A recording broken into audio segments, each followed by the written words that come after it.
Bueno, un amigo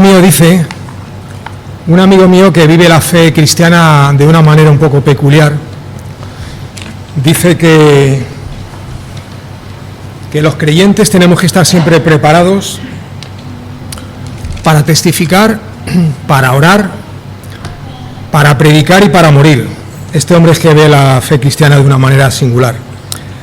La verdad es que siempre hay que estar preparados para compartir la palabra del Señor, pero hoy es un día un tanto especial.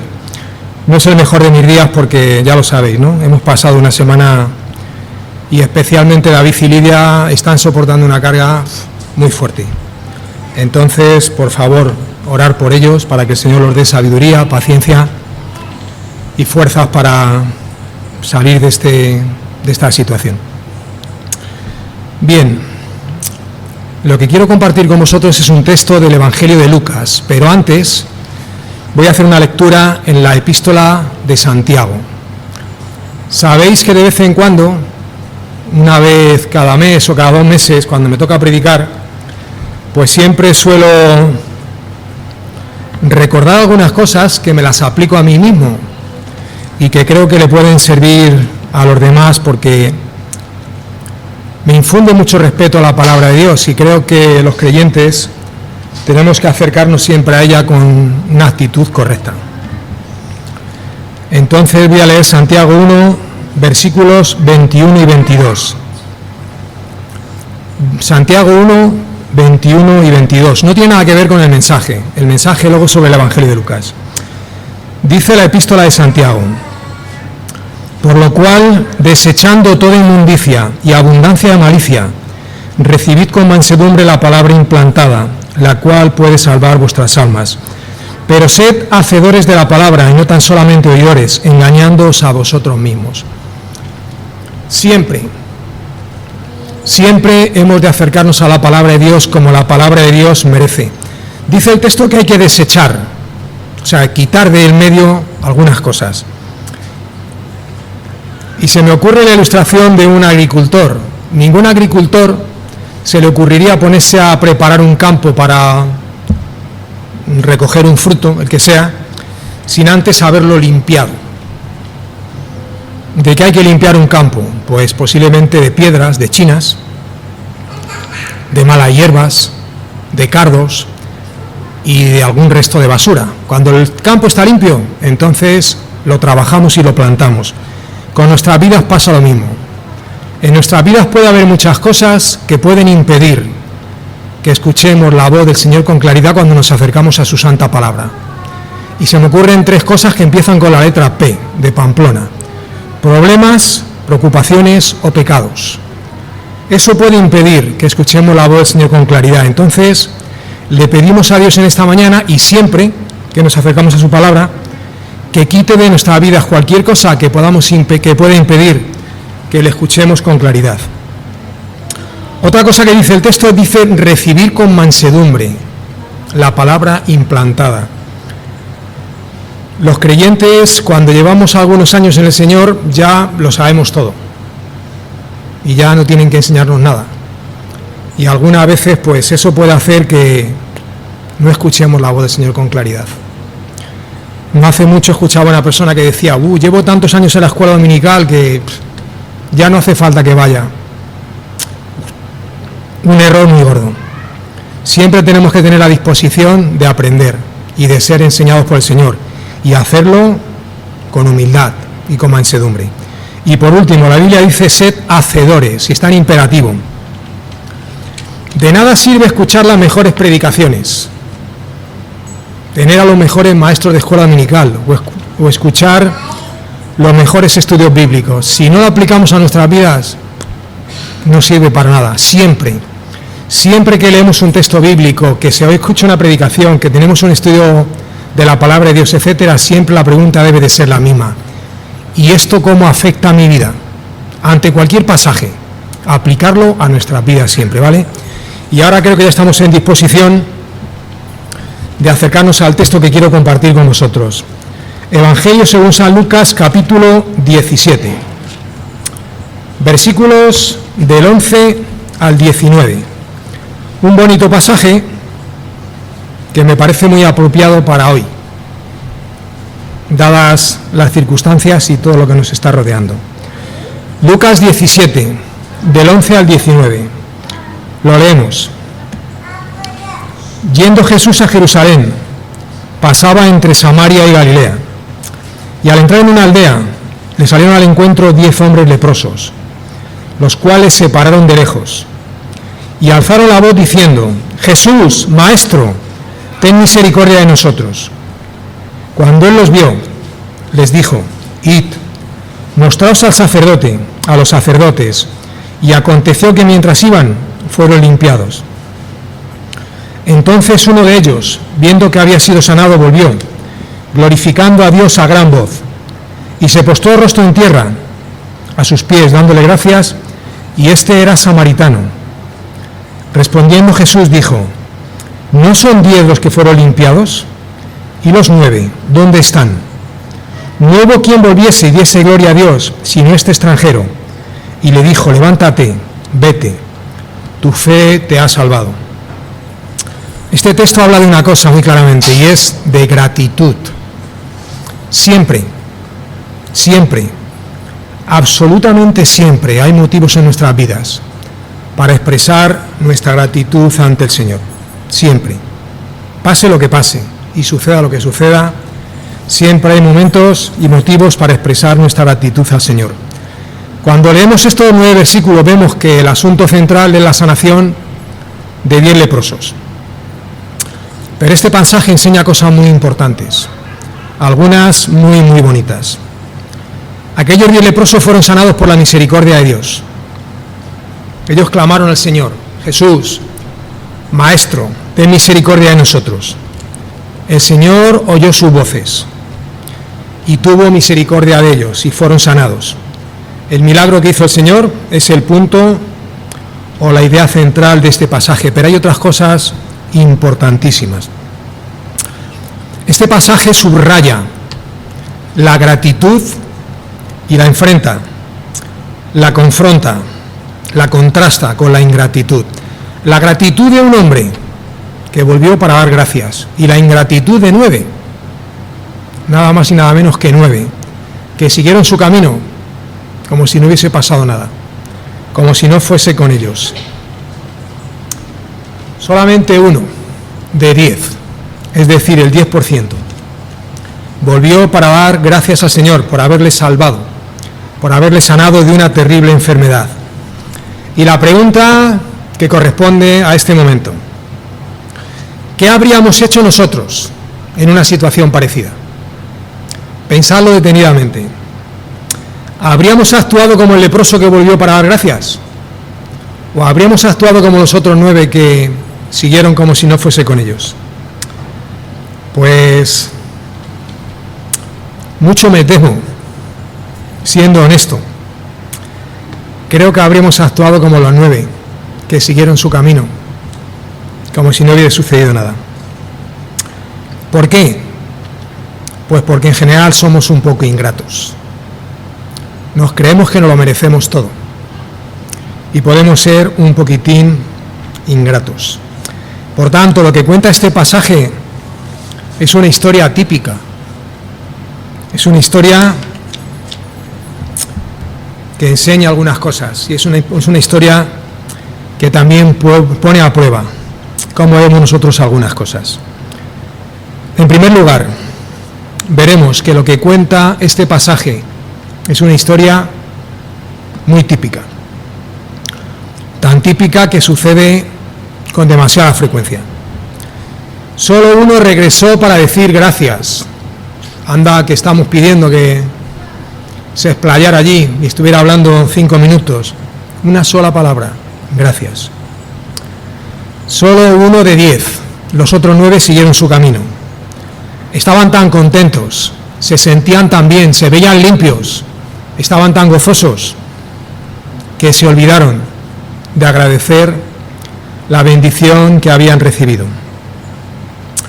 Cuando leemos esto, lo primero que pensamos: vaya 9 tíos desagradecidos. Nosotros actuamos de otra manera. solemos ser muchísimo más agradecidos con las bendiciones que recibimos. Conozco a una persona que estuvo orando un montón de años porque el Señor le diera una cosa. Y en cierta ocasión se me ocurrió decirle, prepárate, porque igual el Señor no te concede lo que le estás pidiendo. ¿Para qué queremos más? ¿Cómo se me pudo ocurrir decirle aquello? El Señor me tiene que dar lo que le estoy pidiendo, porque yo lo valgo. Llevo mucho tiempo orando y el Señor me lo tiene que dar. Me lo tiene que dar. He visto amar de un creyente, amar de uno y amar de dos. Apartarse de los caminos del Señor y de la comunión con la Iglesia y del Señor, pues porque el Señor no ha contestado a sus oraciones como ellos deseaban. Cuando todo va bien es muy fácil ser creyente, muy fácil. Ahora, cuando las cosas se ponen feas, algunos salen corriendo y no volvemos a verlos nunca más.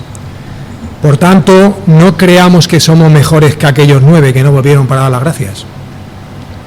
En el mejor de los casos, podemos ser igual que ellos. ¿En qué me baso para hacer esta afirmación? Pues sin ir más lejos, en mi propia vida.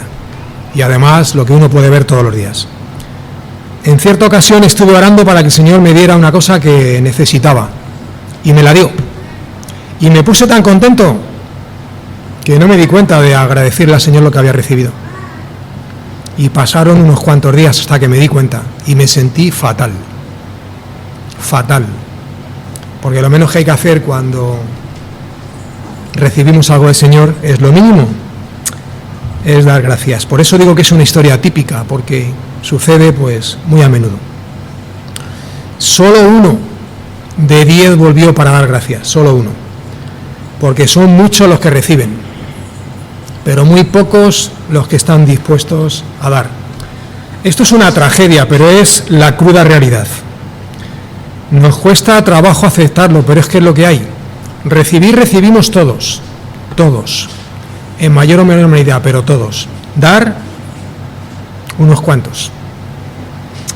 Y el que recibe y no da no sabe lo que se pierde, porque cuando damos, recibimos muchísimo más de lo que damos. El Señor dijo en cierta ocasión que era más bienaventurado, que es más bienaventurado dar que recibir. Estamos tan acostumbrados a pedir que en algunas circunstancias olvidamos expresar nuestra gratitud. Tenemos el ejemplo de nuestras oraciones. Pensar en vuestras vidas. ¿Cuánto tiempo pasáis cada uno de vosotros expresando vuestra gratitud al Señor y vuestra alabanza y vuestra adoración? ¿Y cuánto pasáis pidiendo? Yo dedico mucho más tiempo a pedir que a dar. Yo, vosotros no sé. En algunas ocasiones he tenido que presidir alguna reunión de oración y le he dicho a los hermanos, no pidáis nada, solamente adoración, alabanza y gratitud. Pasados 4 o 5 minutos, pidiendo, Señor, dame esto, dame aquello, dame el otro, lo demás allá. Parece que pensamos que el Señor es como un autoservicio al que nos acercamos nada más que para conseguir cosas. Da la sensación algunas veces de que solamente sabemos dirigirnos a Dios para pedirle cosas, para que el Señor satisfaga nuestros deseos. Da la sensación de que solo le queremos para que nos dé lo que necesitamos. Y casualmente casi siempre necesitamos algo. Casi siempre. Y lo peor de todo es la insatisfacción que les queda a algunos cuando no reciben lo que piden. Y somos incapaces de agradecer todo lo que tenemos, que es muchísimo. Y además lo mejor de todo es que mucho de lo que tenemos ni siquiera lo hemos pedido. Yo no le pedí a Dios que me salvara. Me salvó Él por su infinita misericordia y por su gracia y por su amor.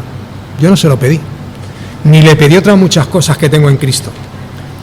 Vivimos en un mundo materialista y es complicado no dejarnos influenciar por las corrientes de este mundo. Y además, algo que solemos hacer mal es que casi todos nosotros solemos fijarnos casi siempre en aquellos que tienen más que nosotros. La casa más grande, el coche más potente, mejor trabajo, etcétera. Lo que tenemos que hacer es fijarnos en los que están peor que nosotros. Y eso nos ayuda a dar gracias por todo lo que tenemos. Y una cosa, tenemos que aceptar que el Señor está dirigiendo nuestras vidas y algunas cosas no nos las da porque no quiere dárnoslas. La Biblia dice que la voluntad de Dios es agradable y perfecta, y eso nos tiene que ayudar a descansar y a confiar en Él. Y eso además tiene que traer paz a mi vida, sabiendo que si no tengo esto que le he pedido, es porque el Señor no me lo ha querido dar y tendrá alguna razón para no dármelo. Bendito sea el Señor, porque su voluntad es agradable y perfecta para mi vida. Y si esto no le consuela a alguien lo que estoy diciendo, pues cogemos una tarde o una mañana y nos acercamos a cualquier hospital de por aquí cerca, y entonces pues veremos que tenemos multitud de razones para alabar a Dios cada día y para agradecerle nuestra gratitud. En segundo lugar, veremos que lo que cuentan estos versículos es una historia que enseña, porque enseña muchas cosas sobre la gratitud. Nos enseña que la gratitud es individual. Allí había 10 hombres y solo uno volvió. No le importó lo que hicieran los otros 9, pero él volvió y dijo gracias. No importa lo que hagan otros. Cada uno de nosotros sabe perfectamente lo que tiene que hacer. No pongas tus ojos en otras personas. Tú haz lo que sabes que tienes que hacer, que en este caso es ser agradecido con Dios. Esto es una cuestión individual, porque de manera individual fuimos salvados cada uno de nosotros. Dice la Biblia que el Señor lleva en la palma de sus manos escrito mi nombre, y el tuyo, y el tuyo, y el tuyo. Nos ha salvado de manera individual y nos conoce de manera individual. De manera individual hemos sido justificados y de manera individual hemos de agradecer cada día nuestra gratitud. Sí es cierto que hay momentos en la vida que, bueno, pues que son duros, como el que estamos viviendo, pero a pesar de eso, siempre hay motivos para poner las rodillas y decir, Señor, gracias. Gracias por tenerte, porque ¿qué habría sido de mí si en estas situaciones no tuviese a quien acudir? Y siempre estás ahí. Y en las situaciones feas, difíciles y complicadas, aún siento que estás más cerca de mí. Y siento más tu amor y tu protección. Y cómo me llevas en tus brazos. La gratitud también es espiritual, porque cuando agradecemos, estamos glorificando a Dios, como aquel hombre que volvió dando voces. Gloria a Dios. Aquel leproso tenía una razón muy importante para expresar su gratitud. En aquel tiempo la lepra era algo horroroso, horroroso. Los dejaban abandonados en cuevas hasta que morían como perrillos. El cuerpo se les iba llenando de llagas y de ulceraciones y poco a poco perdían la sensibilidad en los brazos y en las piernas. Se cortaban un dedo y no sentían nada. Les cortaban 2 y no sentían nada hasta que morían allí. El Señor les sacó de aquello. Y yo cuando veo estas cosas me pregunto, ¿y de dónde me sacaste a mí, Señor? Pues no lo digo porque me da vergüenza. El Señor le sanó y le libró de aquel sufrimiento. Piensa, ¿de dónde te sacó a ti el Señor? ¿Qué es lo que ha sanado el Señor en tu vida? Podríamos hacer una lista y llenar paredes enteras. Aquel samaritano tenía una razón importante para alabar a Dios. Y me pregunto, ¿cuántas razones tenéis cada uno de vosotros para alabar al Señor? Yo tengo muchas, ¿eh? La gratitud también es espiritual, porque cuando expresamos nuestra gratitud le damos a Dios algo que es suyo y que solo le pertenece a Él. Nuestra alabanza y nuestra adoración. La gratitud también es intensa, porque aquel hombre volvió dando voces. Así deberíamos de expresarnos cada uno de nosotros, todos los días saltando de alegría. Señor, gracias porque me salvaste, cuando estaba muerto de mis delitos y pecados. Aquel hombre se sentía tan feliz que daba voces alabando y glorificando a Dios. Se veía un hombre nuevo, limpio, gracias a la misericordia de Dios. Algunos de nosotros encontramos al Señor siendo ya mayorcitos. Yo con 30 años. Cuando nos convertimos al Señor, parece que no tocábamos el suelo, que levitábamos. Queríamos compartir con todos los amigos y familiares lo que había sucedido en nuestras vidas. Entonces nuestra gratitud y nuestra adoración era intensa. Desgraciadamente aquel primer amor va perdiendo fuerza y la gratitud va perdiendo intensidad. En algunos casos incluso llega a desaparecer, y nos volvemos gente ingrata. Nos volvemos triquismiquis. Estamos buscando cualquier motivo para expresar nuestra disconformidad y nuestra ingratitud. El texto también enseña que la gratitud de aquel hombre fue humilde. Dice el texto que se postró rostro en tierra, de rodillas. El samaritano fue ante Jesús y se puso de rodillas. Esa es la postura, la mejor postura de los adoradores. Sabemos que podemos adorar al Señor en cualquier sitio, en cualquier posición y en cualquier momento, pero de rodillas se hace mucho mejor. También puso su rostro en tierra, a los pies del Señor, y es algo que deberíamos de practicar con más frecuencia. Adorar al Señor ante sus pies. ¿Cómo se hace eso? Pues simplemente diciendo: Señor, aquí estoy, a tus pies, rendido ante tu grandeza, ante tu santidad y ante tu majestad, para expresarte mi gratitud, mi adoración y mi alabanza. La Biblia dice que Dios atiende a los humildes. Aquel hombre fue humilde. Y los creyentes deberíamos siempre ser gente humilde y expresar humildemente siempre delante de Dios nuestra gratitud y nuestra adoración.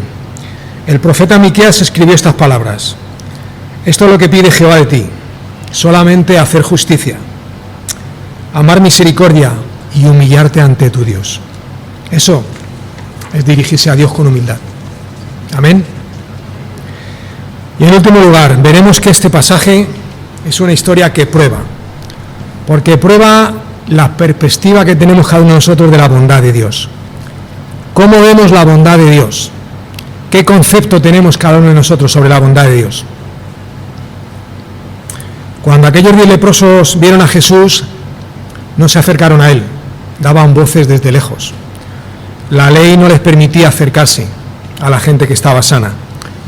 Jesucristo, que vino a quitar el pecado del mundo, con todos los leprosos, ciegos, tullidos, cojos, paralíticos, etcétera, que se encontró, los sanó. Una de las cosas más bonitas de este pasaje es que aquellos 10 hombres no pidieron que les sanara. ¿Os habéis dado cuenta? Gritaron, versículo 13, y alzaron la voz diciendo: Jesús, Maestro, ten misericordia de nosotros. Sabían ante quién estaban. Tenían una idea muy clara de la bondad de Dios, porque sabían que el Señor nuestro Dios es el Dios de la misericordia. Dice un texto bíblico que Dios es muy importante y muy poderoso, pero sobre todas sus obras está la misericordia. El atributo más grande de Dios es que es el Dios de la misericordia. En mi opinión, en mi modesta opinión, los creyentes de este tiempo, creo yo, en general, que tenemos una idea un poco confusa sobre la misericordia de Dios. Olvidamos que lo que Dios ha hecho por cada uno de nosotros es mucho más importante que lo que hizo por aquellos 10 leprosos. Nos salvó y dio a su Hijo por cada uno de nosotros. Por eso creo que este pasaje es una historia de prueba, porque prueba cómo es la percepción y la perspectiva que tenemos sobre la bondad y la misericordia de Dios. Pregunto, ¿cómo es nuestra gratitud? No tenéis que responder, pero quiero que penséis. ¿Es profunda? ¿Es sincera? ¿Es auténtica? ¿Es genuina? Así debería ser. Pero algunas veces, repito lo que dije antes, dudo que verdaderamente sea así. Decimos que somos gente agradecida, pero nuestras palabras dicen unas cosas y nuestras acciones algunas veces dicen lo contrario. Y las palabras, si no están apoyadas con los actos, no tienen mucho sentido. En algunos casos, nuestras vidas pueden llegar a decir justo lo contrario de lo que dicen nuestras palabras. ¿Cómo se demuestra esa gratitud? Esto es un poco subjetivo y cada uno de nosotros respondería de una manera. Yo tengo una respuesta ante esto. Os hablo de 2 amigos míos. Tengo un amigo que se llama Andrés Truco. Somos amigos de hace 50 años. Cuando éramos pequeños hicimos alguna fechoría juntos. Mi amigo Andrés se arregla televisiones. Y a mí siempre que se me rompe la televisión, pues llamo a mi amigo Andrés. Andrés, llamo Truco, que no me funciona la tele. Andrés viene con toda su santa paciencia, arregla la tele y se marcha. y nunca me ha dicho me tienes que pagar 10 euros, nunca. Tengo otro amigo que es creyente que se llama Juan Antonio Díaz Suelto. Este arregla calefacciones. Hace unos años se me rompió la caldera y le llamé: Juan Antonio, ven a mirar la caldera. Hay que tirarla, no vale para nada. Una caldera como esta vale 1.200 euros más el montaje, prepara 1.400 euros. Qué sudores me entraron. Total, que me dice: en la tienda tengo una caldera que está en exposición desde hace algunos años, que lleva allí unos cuantos años, pero nunca se ha usado, kilómetro cero. Te la traigo y te la monto. Llegó, la montó y se marchó. ¿Cuál es mi actitud hacia estos amigos míos? Siempre estoy en deuda con ellos. Siempre tengo razones para mostrarles mi agradecimiento, mi gratitud. Lo que pasa que lo que el Señor hizo por mí es mucho más importante que lo que hacen estos amigos míos. Y algunas veces a mis amigos les expreso mi gratitud y al Señor algunas veces se me pasa. Otras veces me da pereza, yo qué sé. No lo sé, pero algunas veces siento que soy un poco ingrato. ¿Cómo podemos agradecer todo lo que tenemos en Cristo? La respuesta está en el versículo 16. Se postró rostro en tierra, dando gracias. Cada día de nuestras vidas, todos los creyentes, deberíamos poner las rodillas en el suelo y el rostro en tierra y decirle: Señor, tengo tantas razones para estar aquí un rato que me van a hacer falta unas cuantas horas para expresarte lo que hay en mi corazón. Diste a tu Hijo, perfecto, santo, inmaculado, impoluto. Lo diste por mí, por alguien como yo. ¿Y qué he hecho yo para que tú me armes de esta manera? Y allí pasar un buen rato. Pues es algo que practicamos poco y que os animo a que lo hagáis con más frecuencia. Bien, hemos visto que estos 9 versículos cuentan que el Señor Jesús sanó a aquellos 10 leprosos que clamaron a Él pidiendo misericordia. Este pasaje hemos visto que es una historia típica porque sucede con frecuencia. Es una historia que enseña, porque enseña muchas cosas sobre la gratitud y sobre la ingratitud. Y es una historia de prueba, porque prueba nuestra perspectiva de la bondad de Dios. Esta historia muestra cómo es el corazón humano. Por desgracia, desagradecido. Habrá excepciones, pero en general desagradecido. Pues os animo a que os aseguréis de que nosotros no somos ni hacemos como hicieron aquellos 9 leprosos. Y hagamos lo mismo que hizo aquel samaritano, que volvió y solo una palabra, pero con esa palabra era suficiente: gracias. Gracias, Señor. Y termino leyendo un texto del rey David que me gusta mucho. Primera de Crónicas, capítulo 29, versículos del 10 al 13. Un texto precioso. Primera de Crónicas 29, 10 al 13. El rey David aquí nos enseña cómo es la verdadera gratitud. Lo leemos. Asimismo se alegró mucho el rey David y bendijo a Jehová delante de toda la congregación, y dijo David: bendito seas tú, oh Señor, Dios de Israel, nuestro Padre, desde el siglo y hasta el siglo. Tuya es, oh Señor, la magnificencia y el poder, la gloria, la victoria y el honor, porque todas las cosas que están en los cielos y en la tierra son tuyas. Tuyo, oh Jehová, es el reino, y tú eres excelso sobre todos. Las riquezas y la gloria proceden de ti, y tú dominas sobre todo, y en tu mano está la fuerza y el poder, y en tu mano el hacer grande y dar poder a otros. Y ahora viene lo más bonito de todo. Ahora pues, Dios nuestro, nosotros alabamos y loamos tu glorioso nombre. Eso es auténtica y verdadera gratitud. Amén. Vamos a orar al Señor. Amado Padre, muchas gracias por tu palabra, Señor. Gracias por tu Santo Espíritu, inspirando, iluminando y guiando a tus siervos que la escribieron. Y también, Señor, gracias por cuidarla a través de los tiempos y permitirnos cada día de nuestra vida acercarnos a ella para comprenderte y entenderte un poco mejor. Te damos las gracias, Señor, porque siempre, en las peores circunstancias, siempre hay algún motivo para darte gracias, Señor, porque tú estás siempre ahí, cuidando de nosotros y protegiéndonos y amándonos con un amor al que ni siquiera somos capaces de corresponder. Te pedimos que nos guardes en todo momento y te rogamos también por la familia de Lidia, que les guardes en este momento tan difícil y tan duro. En el nombre de Jesús, amén.